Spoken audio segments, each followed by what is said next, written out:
Good morning all of you. मैं Ghanshyam Bhuria, Gurugram degree college चक 5 बेला श्री विजयनगर के इस यूट्यूब चैनल में आप सबका स्वागत करता हूं। आज हम BA final year history first आधुनिक भारत का इतिहास, इसके अंतर्गत आज का जो हमारा टॉपिक है वह है 1857 की क्रांति। 1857 की क्रांति 10 मई 1857 को प्रारंभ हुई थी। चर्बी लगे कारतूसों की घटना इस क्रांति का प्रमुख कारण रहा था। इसके अलावा 1857 की क्रांति के लिए अनेक कारक भी उत्तरदायी रहे थे, जिनके सामूहिक परिणाम से 1857 का विद्रोह हुआ था, जिसमें राजनीतिक कारण, सामाजिक कारण, धार्मिक कारण, सैनिक कारण, इसके अलावा आर्थिक कारण उत्तरदायी रहे थे। कल के वीडियो में हमने राजनीतिक कारण और सामाजिक कारण जो 1857 की क्रांति के लिए उत्तरदायी थे, इसके बारे में जानकारी प्राप्त कर ली थी। संक्षेप में राजनीतिक कारणों में पहला था लॉर्ड डलहौजी की साम्राज्यवादी नीति, अवध को ब्रिटिश साम्राज्य में मिलाया जाना, नाना साहब की पेंशन बंद कर देना, जमींदारों की जमीनें अंग्रेजों के द्वारा छीन लेना, ब्रिटिश सरकार के द्वारा मुगल सम्राट के प्रति अपमानजनक व्यवहार करना, अंग्रेजों की दूषित शासन व्यवस्था, दूषित न्याय व्यवस्था आदि के परिणाम स्वरूप प्रजा ने 1857 की क्रांति का विद्रोह किया था। इसके अलावा भविष्यवाणी जो कि उन्हीं दिनों एक ज्योतिषी ने की थी कि अंग्रेजों का भारत में राज 100 वर्ष रहेगा। 1757 में प्लासी के युद्ध में अंग्रेजों ने भारत में ब्रिटिश साम्राज्य की स्थापना की थी।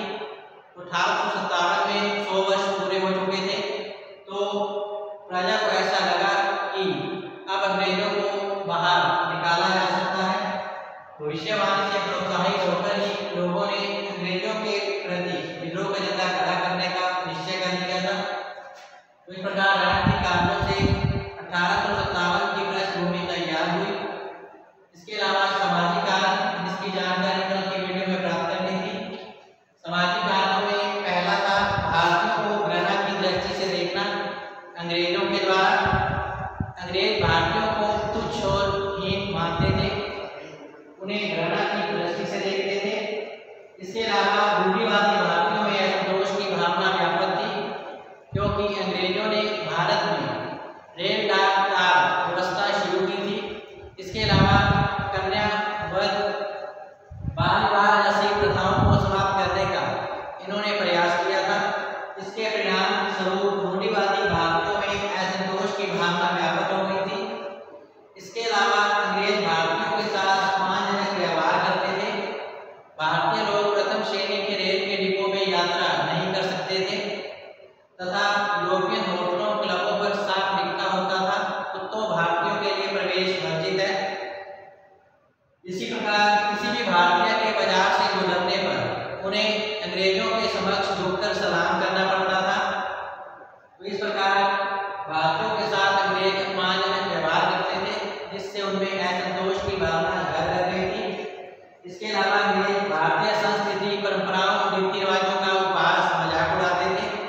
राम, रहीम, मोहम्मद को खुलेआम अंग्रेज गालियां देते थे, जिससे प्रजा में असंतोष की भावना घर कर चुकी थी। इसके अलावा पाश्चात्य शिक्षा प्रणाली के द्वारा अंग्रेजों ने अनेक अंग्रेजी माध्यम के स्कूल खोले, तो लोगों को ऐसा लगा कि अंग्रेज इस बहाने उन्हें पाश्चात्य शिक्षा प्रणाली के माध्यम से पाश्चात्य सभ्यता संस्कृति उन पर थोपना चाहते हैं, जिससे उनमें आक्रोश की भावना उत्पन्न हुई। इस प्रकार राजनीतिक और सामाजिक कारणों के परिणाम स्वरूप 1857 की क्रांति की पृष्ठभूमि तैयार हुई। आइए अब देखते हैं राजनीतिक और सामाजिक कारणों के पश्चात 1857 की क्रांति के धार्मिक कारण, आर्थिक कारण, सैनिक कारण, तत्कालीन कारण। धार्मिक कारण में नंबर 1 है ईसाई धर्म का प्रचार। नंबर 1 है ईसाई धर्म का प्रचार।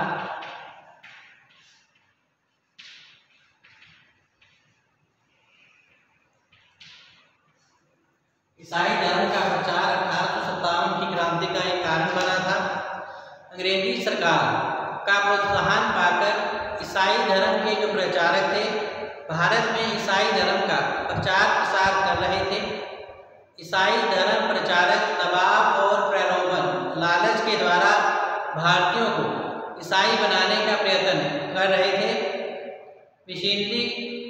मिशनरी स्कूलों में ईसाई धर्म की शिक्षा प्रदान की जाती थी।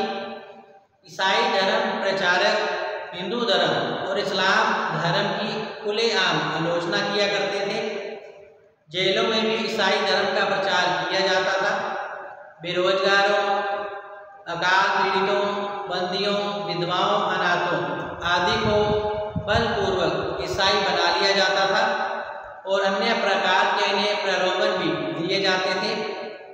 इंग्लैंड की संसद में मैगलस ने भाषण देते हुए कहा भी था, परमात्मा ने भारत का विशाल साम्राज्य ब्रिटेन को इसीलिए सौंपा है कि भारत में एक सिरे से दूसरे सिरे तक ईसाई धर्म का पताका लहरा पाए। तो ईसाई धर्म के प्रोत्साहन देने के उद्देश्य से ही 1856 में पैतृक संबंधी कानून बनाया गया था, जिसके अनुसार यह निश्चित किया गया कि धर्म परिवर्तन करने पर किसी भी व्यक्ति को उसको पैतृक संपत्ति से वंचित नहीं किया जाएगा। इसी प्रकार सती प्रथा को भी उस समय अवैध घोषित किया गया था और विधवा विवाह को मान्यता प्रदान की गई थी। तो भारतीय संदेह की दृष्टि से अब अंग्रेजों को देखने लगे थे। इस प्रकार धार्मिक कारणों से प्रेरित होकर प्रजा ने अंग्रेजों के प्रति विद्रोह का झंडा खड़ा करने का निश्चय कर लिया था। नेक्स्ट है आर्थिक कारण। आर्थिक कारण में पहला है आर्थिक शोषण।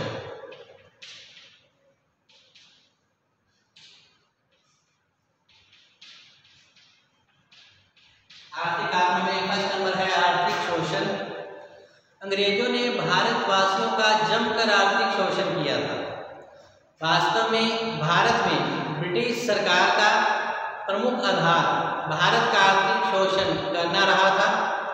प्लासी की विजय के बाद से ही बंगाल में अंग्रेजों की लूट प्रारंभ हो गई थी। अंग्रेजों ने अपनी स्वार्थपूर्ण आर्थिक नीति के कारण भारतीय उद्योग धंधे नष्ट कर दिए थे, अर्थात लघु कुटीर उद्योग धंधे नष्ट कर दिए थे।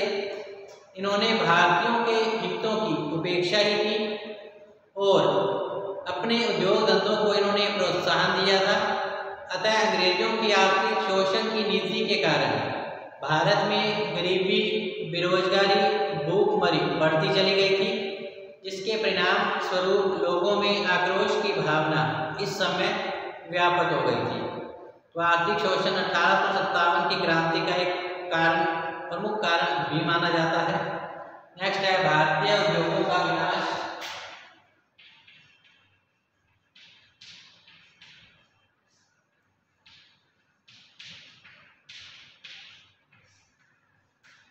भारतीय उद्योगों का विनाश।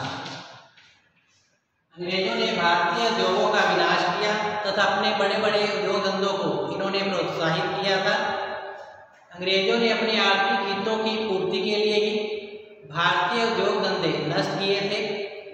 उनकी स्वार्थपूर्ण नीति के कारण ही भारत का प्रसिद्ध वस्त्र उद्योग चौपट हो गया था। भारतीय सूती तथा रेशमी वस्त्रों पर भी भारी कर लगाया गया था। इसी प्रकार भारतीय रेशमी कपड़े पर इंग्लैंड में 70% कर लिया जाता था।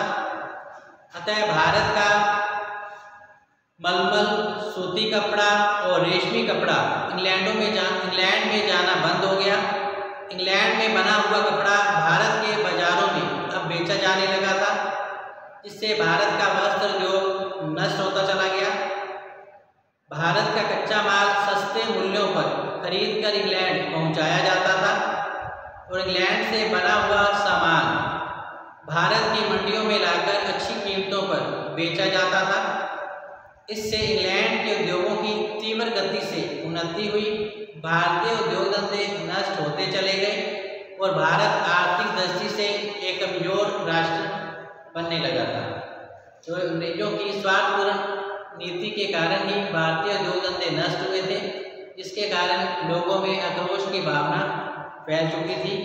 नेक्स्ट है दोषपूर्ण भूमिगत व्यवस्था।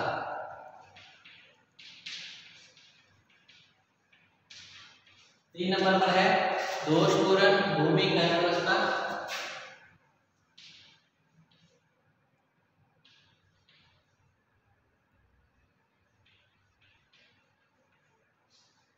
दोषपूर्ण भूमिगत व्यवस्था। अंग्रेजों की भूमिगत व्यवस्था दोषपूर्ण थी। भूमि कर एकत्रित करने के लिए सेना का सहारा लेना पड़ता था। अंग्रेजों ने भू राजस्व संबंधी कुछ पत्तियां लागू की, जिनमें स्थायी बंदोबस्त, रेतवारी प्रथा, महलवारी प्रथा प्रारंभ की गई थी।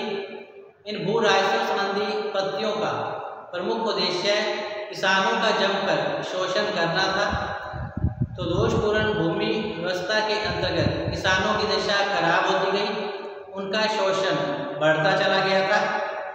इन भू राजस्व पत्तियों से किसानों को कोई विशेष लाभ प्राप्त नहीं हो पाया था। किसानों को अपनी उपज का लगभग 50% अंग्रेजों को लगान उस समय देना पड़ता था। जो किसान लगान चुकाने में असमर्थ होते थे, उनकी भी जमीनें जब्त कर ली जाती थी या बेच दिया जाता था। सरकारी कर्मचारी प्रायः भूमि के निजी परिवर्तन का रद्द कर देते थे और अदालत के निर्णय के संबंध में हस्तक्षेप किया करते थे। अंग्रेजों की यह लगान भू राजस्व व्यवस्था जो था वह विद्रोह का एक कारण बनी। तो इस प्रकार दोषपूर्ण भूमिगत व्यवस्था के परिणाम स्वरूप किसानों में काफ़ी आक्रोश फैल चुका था, जिसके कारण 1857 की क्रांति को प्रोत्साहन मिला। नेक्स्ट है जमींदारों में असंतोष।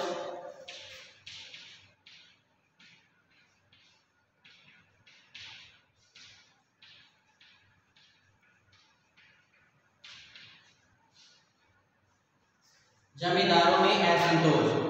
अंग्रेजों की आर्थिक नीति से जमींदार वर्ग में भी असंतोष की भावना घर कर चुकी थी। अवध में अनेक जमींदारों की जमीनें जब्त कर ली गई थी, जिससे उनकी आर्थिक दशा काफ़ी दयनीय शोचनीय होती चली गई। परिणाम स्वरूप जमींदार वर्ग में भी अंग्रेजों के प्रति विद्रोह की भावना उत्पन्न हुई। 1857 की क्रांति में इन जमींदारों ने अवध में ब्रिटिश शासन का अंत करने का भरसक प्रयास भी किया था। नेक्स्ट है भारतीय धन का निष्कासन।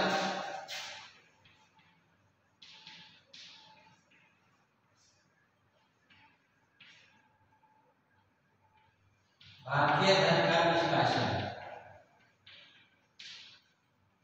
अंग्रेजों ने भारतीय धन का निष्कासन किया, अर्थात अंग्रेजों ने भारत का जो धन है इंग्लैंड पहुंचाया था। अंग्रेजों ने अपनी स्वार्थपूर्ण आर्थिक नीति के चलते भारत का अधिक से अधिक धन इंग्लैंड विभिन्न रूपों में पहुंचाया था।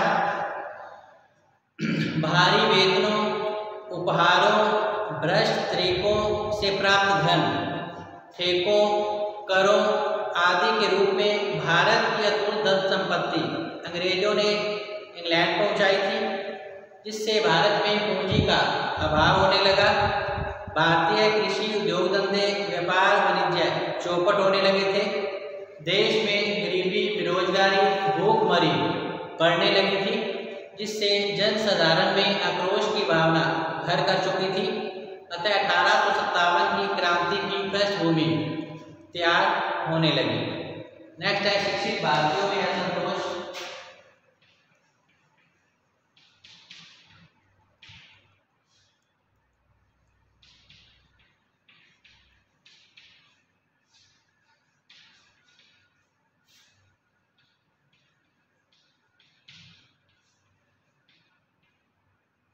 शिक्षित भारतीयों में असंतोष की भावना। तो भारत का शिक्षित वर्ग भी पक्षपातपूर्ण और दोषपूर्ण आर्थिक नीति से काफी असंतुष्ट था। उच्च और महत्वपूर्ण पदों पर केवल यूरोपियन लोग नियुक्त किए जाते थे। भारतीयों को उच्च पदों से वंचित रखा जाता था। इन्हें केवल साधारण एवं निम्न पदों पर ही नियुक्ति मिल पाती थी। इस कारण शिक्षित भारतीय लोगों में अंग्रेजों के प्रति काफी आक्रोश फैला हुआ था। इसके परिणाम स्वरूप 1857 की क्रांति को बल मिला। नेक्स्ट है बार बार अकाल पड़ना।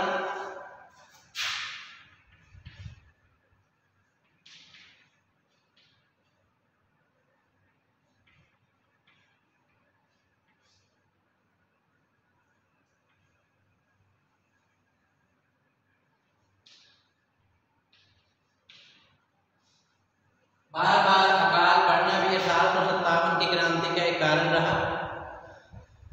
तो बार बार अकाल पड़ने से भारतीय किसानों की दशा दिन प्रतिदिन खराब होती चली गई। अकाल के समय अंग्रेजों की जो नीति थी वह दोषपूर्ण थी। किसानों में जिसके परिणाम स्वरूप असंतोष की भावना व्यापक हुई, क्योंकि बार बार अकाल पड़ने के कारण लोगों की दशा खराब होती जा रही थी और संपूर्ण भारत में तीव्र आक्रोश फैलने लगा था। 19वीं शताब्दी के पूर्वार्ध में लगभग 7 अकाल पड़े थे, जिसके कारण लगभग 15 लाख व्यक्तियों को मौत के मुंह में जाना पड़ा था।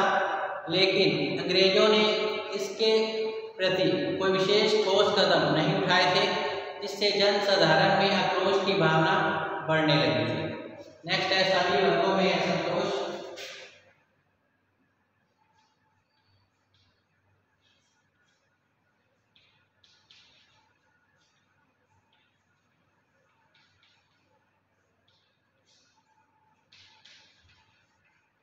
सभी वर्गों में असंतोष।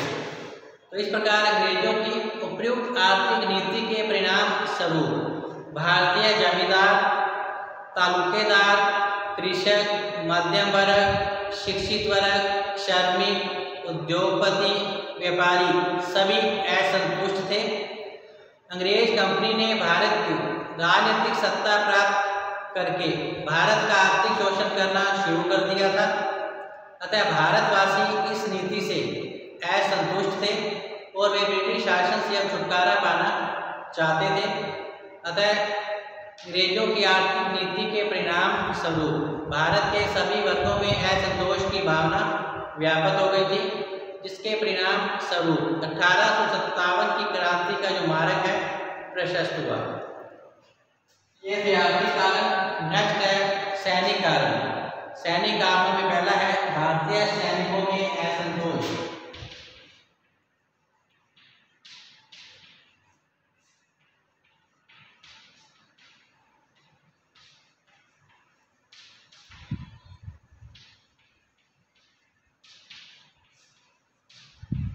भारतीय सैनिकों में असंतोष। अंग्रेजों का भारतीय सैनिकों के प्रति भी अच्छा व्यवहार नहीं था। उन्हें अंग्रेज सैनिकों के मुकाबले कम वेतन दिया जाता था। सेना में कुछ पदों पर केवल अंग्रेजों को ही नियुक्ति मिलती थी। भारतीयों को उच्च पदों से वंचित किया गया था।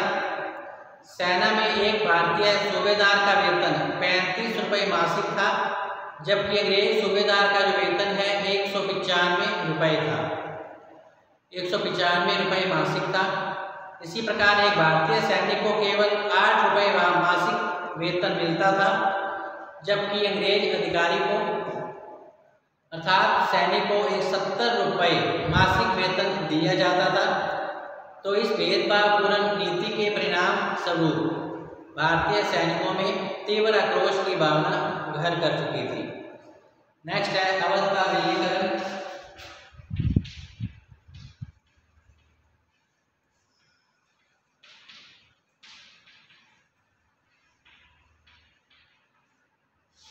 अवध का विलीनीकरण।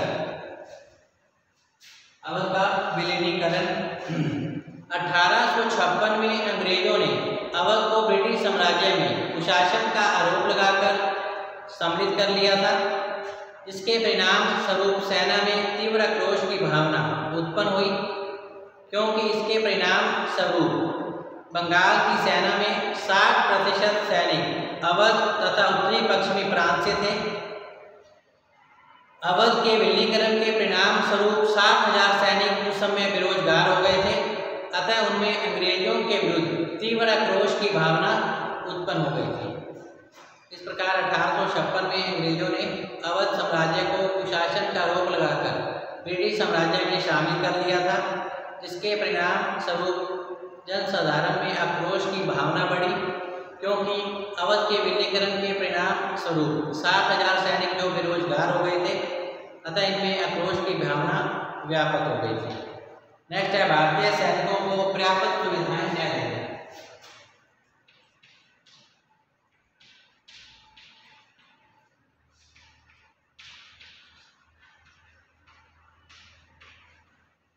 भारतीय सैनिकों को पर्याप्त सुविधाएं न देना।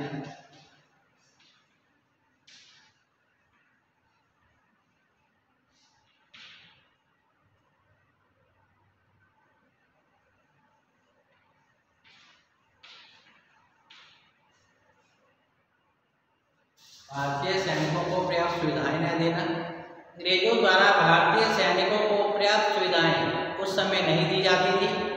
उन्हें बिना किसी भत्ते के दूर दूर स्थानों पर युद्ध करने के लिए उस समय भेज दिया जाता था।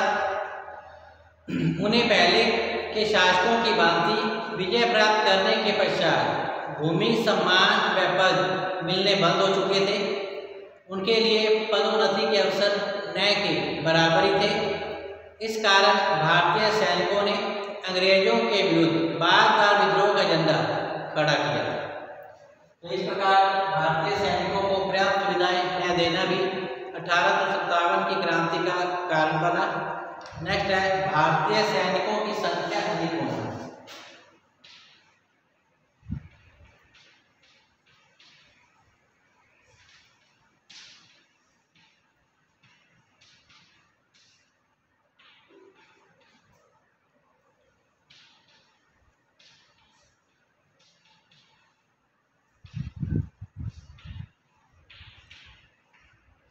भारतीय सैनिकों की संख्या अधिक होना 1857 की क्रांति का कारण रहा था।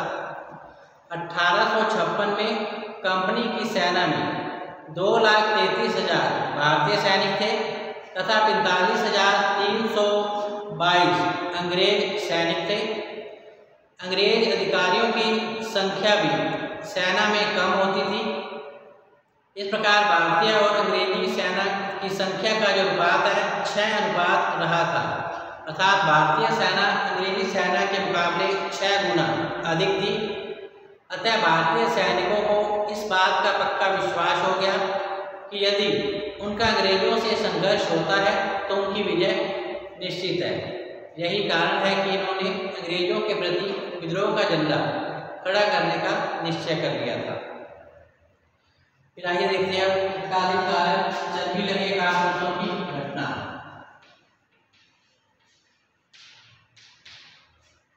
चर्बी लगे कारतूसों की घटना।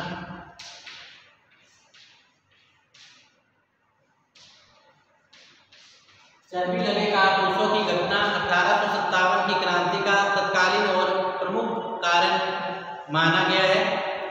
1856 में भारतीय सैनिकों को एनफील्ड नामक नई राइफलें प्रदान की गई थी। इन राइफलों को प्रयोग किए जाने वाले कारतूसों के संबंध में यह अफवाह फैला दी गई थी कि इसमें गाय और सूअर की चर्बी लगी हुई है। इन कारतूसों को राइफल में भरने से पूर्व इन्हें मुंह से खोलना पड़ता था। अतः हिंदू और मुसलमान दोनों ने ही इन कारतूसों को चलाने से इनकार कर दिया। इस घटना से भारतीय सैनिकों में अंग्रेजों के विरुद्ध तीव्र आक्रोश की भावना उत्पन्न हो गई थी, जिसके परिणाम स्वरूप 1857 में इन्होंने अंग्रेजों के प्रति विद्रोह का झंडा खड़ा कर दिया था। 29 मार्च 1857 को बैरकपुर की अंग्रेजी सेना की 34वीं रेजिमेंट के भारतीय सैनिक मंगल पांडे ने इन कारतूसों को चलाने से इनकार कर दिया था। उसने एक अंग्रेज अधिकारी की हत्या कर दी थी। मंगल पांडे को बंदी बनाया गया और 8 अप्रैल 1857 को उसे फांसी की सजा दे दी गई थी। शीघ्र ही विद्रोह की चिंगारी भड़क उठी और अनेक सैनिक छावनियों में फैलती गई। 9 मई 1857 को मेरठ में लगभग 85 भारतीय सैनिकों को जेलों में बंद किया गया, क्योंकि इन्होंने चर्बी लगे कारतूसों को चलाने से इनकार कर दिया था। उन पर मुकदमा चलाए गए और 10 वर्ष की इन्हें कठोर सजा भी दी गई थी। इस प्रकार अन्य भारतीय सैनिक जो थे इस घटना से भड़क उठे थे और इन्होंने 10 मई 1857 को अंग्रेजों के प्रति विद्रोह का झंडा खड़ा कर दिया। इन्होंने अनेक अंग्रेज अधिकारियों और सैनिकों को मार डाला, अपने साथियों को कैद से छुड़वा लिया। इसके पश्चात क्रांतिकारी 11 मई 1857 को दिल्ली पहुंच गए और 12 मई को इन्होंने दिल्ली पर अपना अधिकार कर लिया था। तो इस प्रकार 1857 की क्रांति के लिए राजनीतिक, सामाजिक, धार्मिक, आर्थिक, सैनिक तत्कालीन कारण महत्वपूर्ण रहे थे। चूंकि यह क्रांति असफल हो गई थी, परंतु फिर भी यह लोगों में राष्ट्रीयता की भावना जगा गई थी। तो इस प्रकार 1857 की क्रांति के कारण यही समाप्त होते हैं। कल हम फिर से हाजिर होंगे। 1857 की क्रांति के क्या परिणाम रहे, यह क्रांति असफल क्यों रही, इसके क्या कारण थे, इसकी जानकारी कल की वीडियो में प्राप्त करेंगे। तब तक आप घर पे रहें, सुरक्षित रहें, पढ़ते रहें। धन्यवाद।